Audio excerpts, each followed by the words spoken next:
I always thought my life with Emily was something out of a dream. We'd been married for 12 years, built a home in a quiet suburb of Portland, Oregon, where the rain tapped our windows like a gentle reminder of our cozy isolation. She was a graphic designer, her creativity spilling into every corner of our lives. Our walls adorned with her abstract paintings, her laughter a melody that filled the silence. I worked as a structural engineer, steady and grounded, the perfect counterweight to her free spirit. Our friends envied us, called us the golden couple. I believed it too. That belief was my foundation, solid as the blueprints I drafted every day. It started with little things I didn't want to see. Emily began staying late at her studio, claiming deadlines for clients I'd never heard of. Her phone, once an open book to me, started locking itself with a passcode she didn't share. She'd smile when I asked, brushing it off with a wave of her hand, saying, "Oh, just work stuff, David. You wouldn't get it." I trusted her. Why wouldn't I? She was my wife, my partner, the woman who'd cried in my arms when we lost our first dog, the one who'd planned every anniversary trip with meticulous care. But the late nights grew frequent, and her excuses thinner, like paper stretched too tight. Then came the day I found the receipt. It was crumpled in the pocket of her raincoat, a coat I'd grabbed to wear during an unexpected downpour while she was out. A dinner for two at La Provence, a fancy place we'd never been together. The date was last Thursday, a night she told me she was working late with her team. The total was $142.87, 2 entrees, wine, dessert. My stomach twisted as I stood there, rain dripping from my hair onto the hardwood floor, staring at that slip of paper. I told myself it could be a client dinner, a celebration with a friend. But the lie felt flimsy even as I built it. I didn't confront her that night. Instead, I watched. Emily came home at 11:47 p.m., her cheeks flushed, her hair slightly mussed. She kissed me distractedly, murmuring about a tough day, and went straight to bed. I lay beside her, awake, listening to her breathing, wondering who she'd been with. The next morning, I checked her coat again while she showered. Another receipt, coffee for two from Stumptown, dated 2 days prior. My hands shook as I folded it back into the pocket. This wasn't a one-off. This was a pattern. I decided to dig deeper. I'm an engineer, methodical, precise. I logged into our shared credit card account, something I hadn't done in years because we trusted each other. There it was, charges I couldn't explain. A boutique hotel downtown, $189 for one night. A florist, $75 the week before Valentine's Day. Flowers I never received. My chest tightened as the pieces clicked together. Emily wasn't just drifting. She was hiding something, someone. I didn't know who yet, but I knew I'd find out. I had to. This wasn't just about betrayal. It was about reclaiming what was mine. The realization settled into me like damp rot in a foundation. Slow, insidious, weakening everything I thought I knew. Emily wasn't the woman I'd married anymore, or maybe she never had been. I spent the next week pretending nothing was wrong, smiling at her over breakfast, asking about her day while my mind churned with questions. Who was he? How long had this been going on? Was it someone I knew? The uncertainty gnawed at me, but I kept my face calm, my voice steady. I'd learned patience from years of drafting plans, waiting for the right moment to act. I started tracking her. It felt wrong at first, invasive, but the receipts and late nights justified it. I borrowed a friend's car, a beat-up Toyota Corolla she wouldn't recognize, and followed her after she left the house one evening, claiming another late meeting. She drove downtown, her silver Prius weaving through traffic with a confidence I used to admire. I stayed a few cars back, my heart pounding as she pulled into the parking lot of a sleek, modern building, the Sentinel Hotel. I watched her step out, wearing a dress I didn't recognize. Deep blue, clinging to her in a way that made my throat tighten. She didn't look like a woman heading to a work meeting. I parked across the street, slouched low in the seat, and waited. 10 minutes later, a man approached her. Tall, broad-shouldered, with dark hair and a tailored coat. He moved with an easy swagger like he owned the world. They embraced. Not a quick, friendly hug, but something lingering, intimate. My hands clenched the steering wheel as they disappeared into the hotel together. I didn't follow them inside. I didn't need to. The truth was a brick wall crashing down on me. Emily was meeting someone, and it wasn't for business. His face stuck with me. I'd seen him before, but where? It hit me later that night, lying awake while Emily slept beside me, oblivious to my turmoil. He was Ryan Kessler, a real estate developer I'd met at a charity gala 2 years ago. Emily had designed his company's logo. I remembered how they'd laughed together that night, how she'd brushed it off when I teased her about flirting. "He's just a client, David," she'd said, her eyes sparkling. Now that memory felt like a blade twisting in my gut. I needed proof, something concrete, not just suspicions. The next day, I called in a favor from a colleague, Mark, who dabbled in tech on the side. "I need to know where someone's going." I told him over coffee, keeping it vague. He didn't ask questions, just handed me a small GPS tracker the size of a quarter. "Stick it under her car," he said. "It'll sync to an app. Don't get caught." I nodded, my stomach churning with a mix of guilt and resolve. That night, while Emily was in the shower, I slipped outside and attached it to the underside of her Prius. By morning, I had a map of her movements lighting up my phone. The tracker was a revelation and a curse. Every ping on my phone felt like a punch. Emily's car parked at the hotel again, then a high-end restaurant, then an address I didn't recognize in the Pearl District. I cross-referenced it online. A luxury condo owned by Ryan Kessler. My wife was living a double life, and I was the fool funding it with our shared accounts. I stopped sleeping, my mind racing with images of them together. Her hands on him, his voice in her ear. I wanted to confront her, to scream, but I held back. Rage without a plan was useless. I needed to be surgical. I started gathering evidence. I drove to the hotel one night, parked in the shadows, and watched them leave together. Ryan's arm was around her waist. Her head tilted toward him in a way she hadn't looked at me in years. I snapped photos with my phone, blurry but unmistakable. Another night, I followed them to the condo, saw the lights flick on in a top-floor unit, saw their silhouettes merge behind the curtains. My hands shook as I recorded it, a short video that burned itself into my memory. This wasn't just an affair. It was a mockery of everything we'd built. I dug into Ryan next. Public records showed he was 38, divorced, with a net worth in the millions from flipping properties. His Instagram was a parade of smug selfies. Yachts, private jets. Emily tagged in a photo from a business trip to Napa Valley last month. She told me she was visiting her sister. The lies piled up, each one a brick in the wall I was constructing. Not to protect myself, but to trap them. I printed everything, bank statements, photos, screenshots. My office became a war room, papers spread across the desk I'd once used for bridge designs. Emily noticed my distance. "You okay, babe?" she asked one morning, her voice laced with a concern that felt rehearsed. I nodded, forcing a smile. "Just work stress?" I lied, watching her sip her coffee, wondering how she could look so normal while tearing me apart. She didn't suspect a thing. That was her mistake, underestimating me. I wasn't the passive husband she thought I was. I was a man who'd spent his life solving problems, and this was the biggest one yet. I tested her once, casually mentioning Ryan over dinner. "Saw his name in the news. Some big deal downtown. Didn't you work with him?" Her fork paused midair, just for a second, before she laughed it off. "Oh yeah, ages ago. Nice guy." Her eyes didn't meet mine.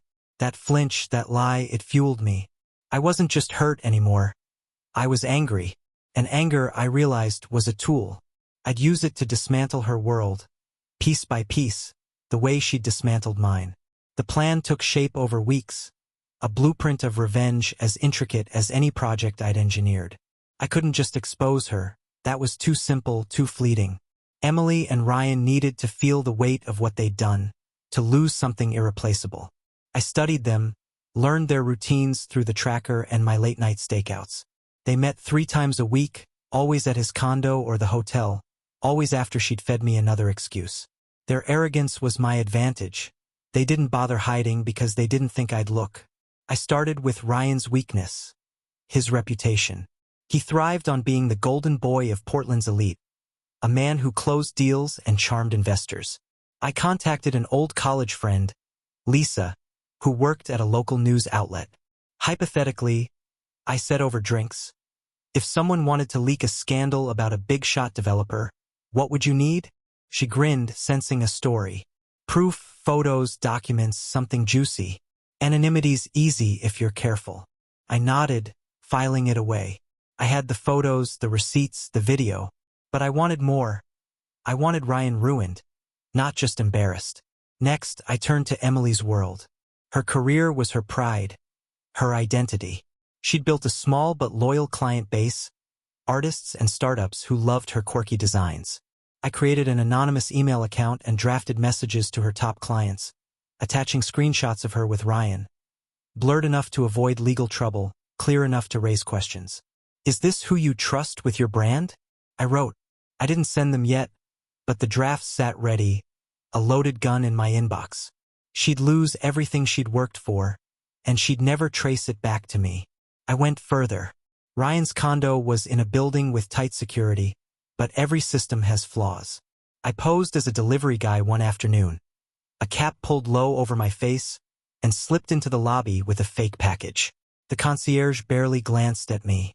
I rode the elevator to Ryan's floor, noted the cameras, the layout.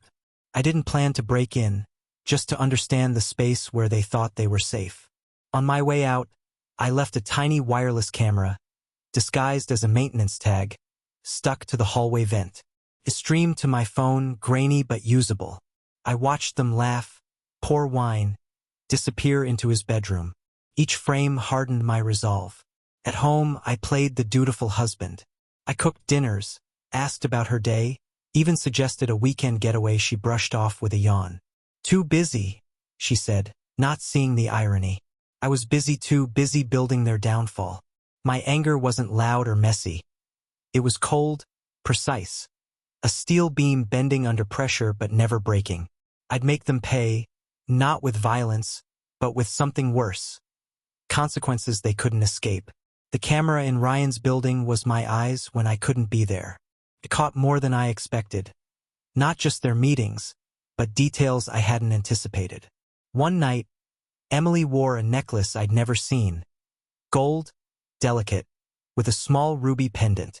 It wasn't from me. Another time, Ryan handed her an envelope, thick and unmarked.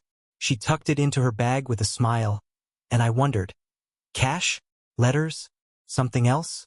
I zoomed in on the footage, my engineer's eye picking apart the scene. Whatever it was another thread to unravel. I decided to escalate. Using the anonymous email, I sent a tip to Lisa's news outlet. Ryan Kessler's latest project isn't real estate. It's a married woman. Check his condo, top floor. I attached a still from the camera, their faces obscured but the context clear. 2 days later, a blog post went up. Not front-page news, but enough to ripple through Portland's gossip circles. Developer's secret rendezvous raises eyebrows. It read. Ryan's phone must have lit up with questions. I pictured him sweating, scrambling to explain. Emily came home that night rattled, muttering about stupid rumors at work. I nodded sympathetically, hiding my satisfaction. Her client got the emails next. I hit send late one night, my finger hovering over the key before pressing it. By morning, her inbox was flooded. Cancellations, polite rejections. One furious call she took in the backyard, pacing as she tried to salvage her reputation. It's a misunderstanding, I heard her say, her voice tight. I watched from the kitchen window, sipping coffee, feeling the first real thrill of victory. She'd built her career on trust. Now it was crumbling, and she had no idea why. Ryan's turn came harder. I'd learned he was pitching a massive downtown development, a $50 million deal hinging on investor confidence. I mailed an envelope to the lead investor, anonymously, of course, stuffed with photos, bank records showing Emily's hotel charges on our card, even a USB with the condo footage. Do you trust this man with your money? I wrote. The deal collapsed within a week. whispers of instability, dogging Ryan's name. His smug Instagram went silent. I saw him once, leaving his office, shoulders slumped, and felt a dark joy I didn't recognize in myself. At home, Emily unraveled. She cried about losing clients, ranted about Ryan's bad luck, never suspecting I was the architect of it all. I held her, murmured reassurances, and planned the final blow. This wasn't enough. They'd hurt me, humiliated me, and I'd only begun to balance the scales. Revenge wasn't just about destruction. It was about precision, about making them feel the depth of their betrayal in every corner of their lives. Emily's unraveling was a slow burn, and I stoked the flames with every move. She'd come home pale, her eyes red from crying or lack of sleep, muttering about clients dropping her like flies. "It's like someone's out to get me," she said one night, staring at her wine glass. I tilted my head, feigning concern. "Who'd do that?" I asked, my voice smooth as glass. She shrugged, oblivious to the irony. I'd become a shadow in her life, unseen but omnipresent, pulling strings she didn't know existed. It wasn't enough to watch her squirm. I wanted her to feel the weight of her choices, to question everything she'd taken for granted. Ryan was fracturing too. The collapse deal had gutted his reputation, and I tracked the fallout online. Portland's business forums buzzed with speculation. Some called him reckless. Others hinted at personal entanglements. I fed the fire anonymously, posting vague but damning comments from burner accounts. Check his late-night meetings, or ask about the condo. Nothing traceable, just enough to keep the whispers alive. I saw him once at a cafe downtown, unshaven, barking into his phone. He looked smaller, diminished. Good. But I wasn't done with him yet. The necklace gnawed at me, the ruby pendant I'd seen on the camera footage. It wasn't a cheap trinket. It was deliberate, a gift I hadn't given her. I searched her jewelry box one afternoon while she was out, finding it tucked in a velvet pouch. The clasp bore a tiny engraving, R to E always. My stomach lurched, not from pain but from a cold, clarifying fury. It was proof, tangible and personal, of how deep this went. I didn't take it. I photographed it, cataloged it with the rest of my evidence. Every detail mattered now. I shifted focus to their connection. The tracker showed Emily still visiting Ryan's condo, though less often, their meetings shorter, more frantic. I wondered if they were clinging to each other out of desperation. Two sinking ships lashed together. The camera caught snippets, arguments, tense gestures, Emily pacing while Ryan poured drinks. One night, she stormed out, slamming the door, and drove home in tears. She crawled into bed beside me, silent, and I lay there, awake, plotting. Their fracture was my opening, a crack I'd widen until it swallowed them both. I decided to test Ryan directly. I created a fake profile on LinkedIn, James Carter, freelance consultant, and messaged him about a potential project. He bit, desperate for a win after his losses. We set a meeting at a bar downtown. I showed up in a borrowed coat and glasses, my voice pitched lower, my demeanor casual. He was a mess. Bags under his eyes, tie loose, nursing a whiskey. "Rough week?" I asked, probing. He laughed bitterly. "You have no idea." I nodded, steering the conversation to personal stress, watching him unravel. "Sometimes it's the people closest to you," he muttered, and I knew he meant Emily. I left with a handshake and a smirk he didn't see. Ryan's slip at the bar was a gift. He blamed Emily for his downfall, even if he didn't say it outright. I could use that. I leaned into their discord, planting seeds to turn them against each other. From my anonymous email, I sent Ryan a message. "She's the leak. Check her phone."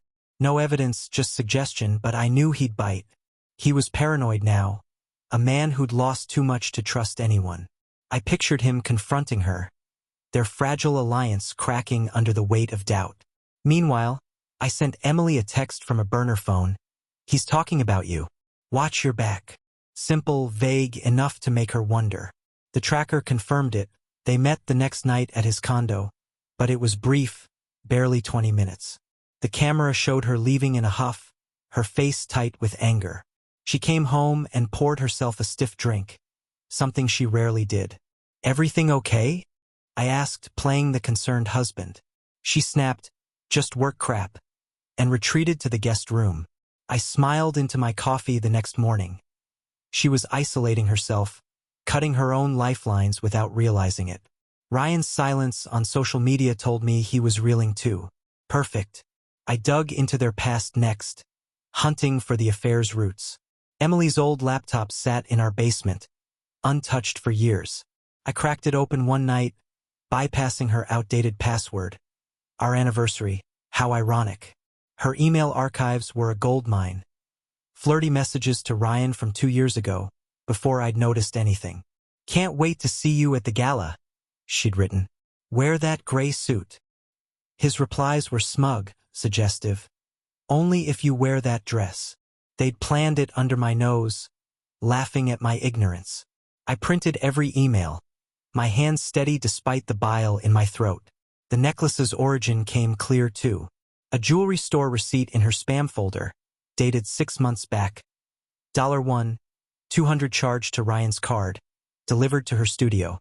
I cross-checked his financials through public records. He'd been sloppy, using a company account. That was leverage, tax evasion if I pushed it, but I had bigger plans. I wanted them to destroy each other before I delivered the final blow. Their love, or whatever it was, wouldn't survive mutual suspicion. I staged a scene at home.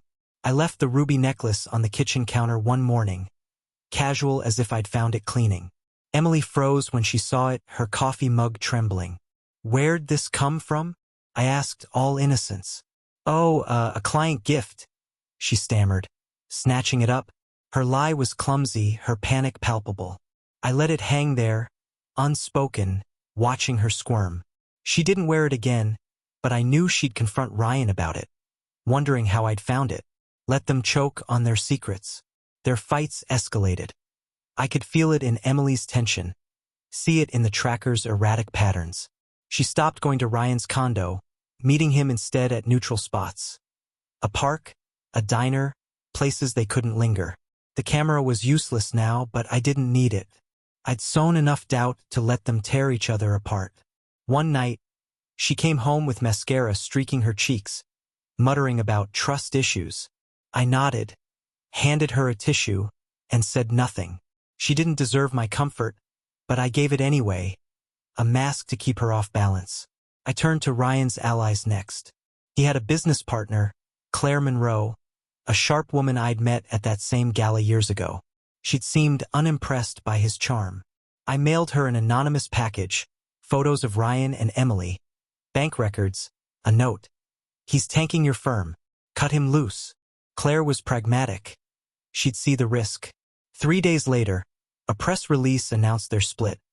Monroe Properties severs ties with Kessler Developments. Ryan's empire was crumbling, brick by brick, and I'd barely lifted a finger. Emily's studio was my next target. She rented it from a landlord I knew vaguely, Tom Hargrove, a gruff retiree who valued stability. I called him from a payphone, voice disguised, claiming to be a concerned neighbor. "She's got strange men in and out at all hours," I lied. "Might be trouble." Tom grunted, promising to check it out. A week later, Emily raged about a lease dispute, saying Tom was unreasonable. I hid my grin. She'd lose the space soon, her last sanctuary. I planted one more seed with Ryan. I hacked together a fake voicemail using audio clips from his Instagram stories, piecing his voice into a message. "Emily, I can't do this anymore. You're the problem." I sent it to her from a spoofed number. She listened to it in the living room, her face crumpling, and didn't speak to me for hours. I knew she'd call him, accuse him, and he'd deny it, widening the rift. Their trust was ash now, and I was the wind scattering it. At night, I reviewed my war room, photos, emails, timelines pinned to the wall. I wasn't just breaking them. I was rewriting their lives. Emily's career was gone, Ryan's wealth and status evaporating. But it still wasn't enough. I wanted them to feel my pain, to wake up every day with the same hollow ache I'd carried. The endgame was close, and it would be merciless. Emily's world shrank to our house, She barely left anymore. Her studio lease terminated. Her clients a memory. She paced like a caged animal, snapping at me over nothing. Her phone silent where it once buzzed constantly. Ryan had vanished from her orbit. The tracker showed her car idle in our driveway for days. I wondered if he'd cut her off, or if she'd finally seen through him. Either way, I'd made them strangers to each other, and that was a victory. But I wasn't finished. I wanted her to face me, to see what she'd created. I staged the confrontation carefully. One evening, I scattered my evidence across the dining table. Photos, receipts, the necklace, printouts of their emails. She walked in, froze, her wine glass slipping from her hand to shatter on the floor. "What is this, David?" she whispered, her voice trembling. I leaned back in my chair, meeting her eyes. "You tell me, Emily.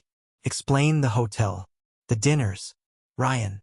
Her face drained of color, her mouth opening and closing like a fish gasping for air. It's not what you think," she stammered, but the lie collapsed under its own weight. She crumpled into a chair, sobbing, spilling excuses I didn't care to hear. "It was a mistake," she said. "I was lonely, you were always working." I cut her off, my voice low and steady. "Don't. You chose this. You chose him," she begged, reaching for my hand, but I pulled away. I didn't yell, I didn't need to. My calm was sharper than any outburst, a blade honed by months of planning. "You're going to leave," I said. "Tonight. Pack a bag." She stared, disbelieving, but I pointed to the door. "Go." She left in tears, dragging a suitcase to her car, and I watched her taillights fade into the rain. I could have stopped there. Her career ruined, her lover gone, her life in pieces, but that wasn't the end I'd envisioned. I called a locksmith the next morning, changed every lock, and had her name removed from our accounts. She texted me, pleading to talk, but I blocked her number. She was a ghost now, and I was the one haunting her. Ryan got his reckoning too. I sent his investors one last package. Not anonymous this time. I signed it David Ellis, letting him know who'd undone him. It included everything. The footage, the financial discrepancies, a letter detailing his betrayal of a friend's trust. "You took my wife," I wrote. "I took your life." His phone went dead the next day, disconnected, another sign of his fall. I heard through mutual contacts he'd left Portland, tail between his legs, a broken man. I stripped him bare, and it felt right. The house was silent without Emily, a hollow shell I didn't recognize. I didn't mourn her absence. I'd mourned the marriage months ago, when I'd first found that receipt. Now I was free, but the victory was bitter. I'd won, yes, but at what cost? My hands shook as I poured a drink, the adrenaline of revenge fading into something colder. I dismantled their lives with precision, but I hadn't planned for what came after. The war room stayed up, a monument to my triumph and my loss. Emily tried to claw her way back. She showed up at the house a week later, banging on the door, her face gaunt. "David, please, I have nowhere to go," she cried through the glass. I watched from the window, unmoved. "You made your bed," I said, loud enough for her to hear. She sank to the porch, sobbing, until a neighbor called the cops. They escorted her away, and I filed a restraining order the next day. She'd lost her home, her stability, her identity, all because she'd underestimated me. Ryan's fate trickled back through rumors. He'd moved to Seattle, taken a low-rent apartment. His fortune bled dry by legal fees and bad press. Someone saw him working at a car dealership, selling beat-up sedans to people who didn't know his name. From millions to minimum wage. I'd crushed him, and he'd never recover. I sent him one last message, a postcard with no return address. "Enjoy the view. Let him stew in that." I sold the house a month later, pocketing the profit, and moved to a sleek condo downtown. I didn't need the memories clinging to those walls. Friends asked what happened, and I gave vague answers. We grew apart. They didn't need the truth. It was mine to carry. I framed the ruby necklace, hung it in my new office, a trophy of what I'd overcome. Every glance at it reminded me, I wasn't the victim. I was the architect. But late at night, Alone with my thoughts, I wondered if I'd gone too far. I'd wanted them to hurt, and they did irreparably. Yet the emptiness lingered, a shadow my revenge couldn't erase. I'd built a perfect plan, executed it flawlessly, but I couldn't engineer my own peace. That was the final twist, the one I hadn't seen coming. The condo was a fresh start, or so I told myself. High ceilings, floor-to-ceiling windows overlooking Portland's skyline. A sterile cleanliness that matched my mood. I'd shed the old life like a snake sloughing skin, but the past clung to me in quiet moments. The ruby necklace hung on my wall, glinting in the morning light, a silent taunt. I'd won. Emily and Ryan were broken shells of who they'd been, but victory didn't fill the void. I poured myself into work, drafting bridges and buildings, trying to rebuild something solid inside me. It wasn't enough. Emily didn't vanish as cleanly as I'd hoped. The restraining order kept her at a distance, but she found ways to reach me. Letters slipped under my door, handwritten pleas scrawled in her familiar loops. "I'm sorry, David. I'm lost without you." I burned them in the sink, watching the flames curl the paper to ash. She'd lost her studio, her clients, her lover. Now she wanted my pity? I'd given her everything once. She'd get nothing now. Still, her persistence gnawed at me, a reminder that my revenge hadn't erased her entirely. Ryan's downfall deepened, and I tracked it like a hobby. A mutual acquaintance, Paul, ran into him in Seattle, greasy hair, cheap suit, hawking cars at a lot off I-5. "He's a ghost," Paul said over beers. "Keeps asking about you, though. Thinks you're the devil." I smirked into my drink. Let him think that. I'd orchestrated his hell after all. I mailed him another postcard, blank except for a single line.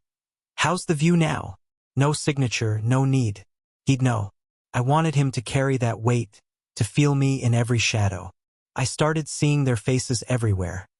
Emily's in a stranger's nervous glance, Ryan's in a cocky salesman's grin. Paranoia, maybe, but it fueled a new idea. They'd betrayed me together. I'd make sure they never forgot each other. I dug up Ryan's new address through a private investigator. A crumbling apartment in Rainier Valley. Emily's trail was trickier. She'd bounced between friends' couches, last seen at a motel near the airport. I had their pieces on my board again, and I wasn't done playing. Late one night, I drafted my final move. Revenge wasn't just about destruction. It was about permanence, a scar they couldn't heal. I'd taken their livelihoods, their pride, their trust. Now I'd take their peace, their ability to move on. I sipped whiskey, the plan crystallizing in the dark. It was crueler than anything I'd done. A twist so sharp it surprised even me. I'd tie them together forever, not in love, but in mutual ruin. The idea was simple but brutal. Make them each believe the other was still scheming against them. I'd spent months turning them into enemies. Now I'd lock them in that cycle. I started with Emily. Using a burner phone, I texted her a photo of Ryan's Seattle apartment, grainy but clear, with a message. "He's coming for you. Watch out." No context, just enough to spark her fear. She'd always been anxious beneath her artsy exterior. Let her imagination do the rest. I pictured her pacing that motel room, jumping at every noise, convinced Ryan blamed her for everything. For Ryan, I went harder. I mailed him a package, anonymously, postmarked from Portland, containing a forged letter in Emily's handwriting. I'd studied her notes, mimicked her slant and phrasing. "You ruined my life, Ryan. I'm not done with you." I included a blurry photo of her outside his old condo, time-stamped weeks ago, taken from my war room stash. He'd think she'd been stalking him, plotting her own revenge. I wanted him looking over his shoulder, seeing her in every shadow, just as she'd see him. The seeds took root fast. Paul called me a week later, laughing. "Ryan's losing it, man. Says his ex is after him, hired some guy to tail him. He's paranoid as hell." I nodded, keeping my face neutral. Emily's letters stopped coming, silence that felt like fear. I turned them into each other's boogeymen, a feedback loop of dread. They'd never trust anyone again, least of all each other, and that was the point. I'd stripped their lives bare. Now I'd poisoned their minds. I tested the waters myself. I drove to Seattle one weekend, parked near Ryan's lot, and watched him work. He was twitchy, glancing at the street every few minutes, his sales pitch faltering. I didn't approach, just observed, savoring the wreckage. On the way back, I stopped by Emily's motel, saw her through a window, hunched over a laptop, her face drawn.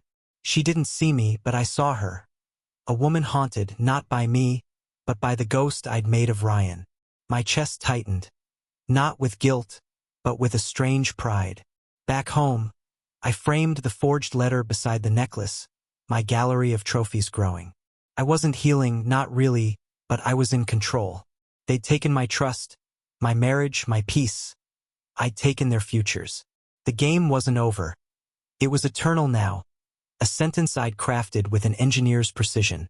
They'd live it every day, and I'd sleep knowing I'd won. Months passed, and the silence from both held a grim satisfaction. Emily's motel became her permanent address, according to a PI update, cheap, dingy, a far cry from our old life. Ryan stayed in Seattle, his car lot gig barely keeping him afloat. I'd broken their spines, but I wanted their souls too. I started small, nudging their paranoia. A fake social media account, Claire Jones, a name I plucked from nowhere, posted cryptic warnings in Portland and Seattle groups. Watch out for EK and RK. They're trouble. Locals wouldn't care, but they'd see it and it'd fester. I sent Emily a package next. A sketchbook like the ones she used to fill with designs, but every page was blank except one. In the middle, I'd glued a photo of her and Ryan from the hotel, their faces scratched out. No note, just the image, mailed from a random Dropbox. She'd think he sent it. A taunt from her imagined enemy. Ryan got his own delivery. A cheap keychain shaped like Oregon, inscribed with E was here. He'd assume she'd tracked him down, closing in. I wanted their nights sleepless, their days jagged with suspicion. The PI reported back. Emily had called the cops, claiming harassment, but had no proof. Ryan filed a complaint too, raving about a stalker, but the trail was cold. I covered my tracks. Different cities, disposable tools, no fingerprints. They were chasing ghosts I'd conjured, and the law couldn't touch me. I leaned back in my condo, the city lights sprawling below, and felt a flicker of something. Triumph? Yes, but laced with exhaustion. This wasn't joy, it was purpose. I met Lisa, my journalist friend, for coffee, probing for updates without tipping my hand. Heard anything about Kessler lately? I asked casually. She smirked. Guy's a cautionary tale now, washed up, paranoid. Someone really did a number on him. I nodded, sipping my latte, letting her think it was idle curiosity. She didn't mention Emily, but I didn't need her to. I knew they were both sinking, tethered to each other by my design. The final piece clicked into place one night, staring at the necklace. I'd taken everything tangible, now I'd take their hope. I'd make them believe the other had won, that their suffering was one-sided. It was the cruelest twist yet, a lie so perfect it'd break what was left of them. I poured another drink, the plan glowing in my mind like a finished blueprint. I crafted 2 letters, each a mirror of the other, tailored to their fears. For Emily, I wrote as Ryan, using his pompous tone. I'm back on top, M. New deal, new life. You're nothing without me. I included a fake news clipping, doctored on my laptop, showing Kessler Developments signing a $20 million contract. For Ryan, I mimicked Emily's voice. I've rebuilt, Ryan. Clients love me again. You're the loser now. I attached a mock portfolio page, her old designs rebranded under a fictional firm. Both were lies, but they'd believe them. Pride and envy would do the rest. I mailed Emily's from Seattle, Ryan's from Portland, timing them to hit on the same day. The PI watched for me. Emily tore hers open in her motel lobby, her face crumpling as she read. She threw it in the trash, but not before staring at it. Lost. Ryan got his at the car lot, slamming his fist on a hood, muttering to himself. They'd think the other had risen from the ashes, leaving them behind.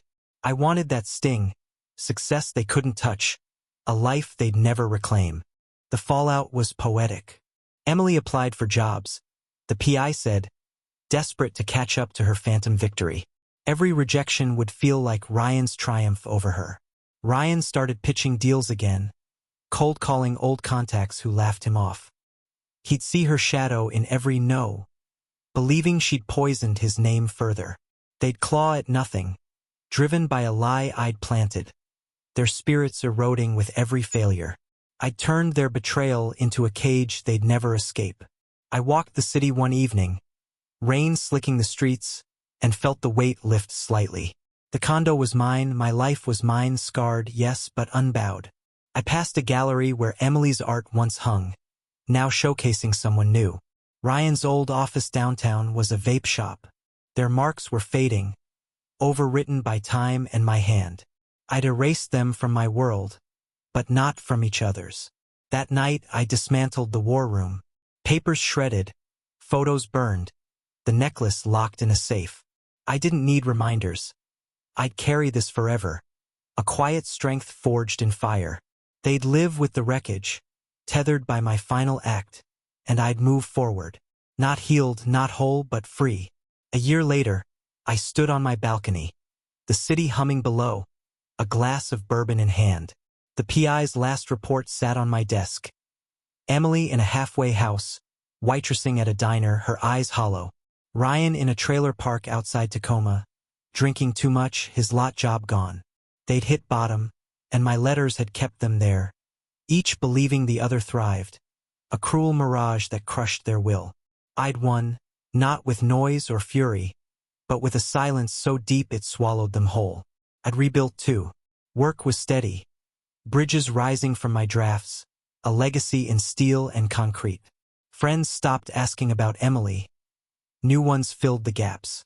I dated once, a quiet woman named Sarah, but it fizzled. Trust was a muscle I couldn't flex yet.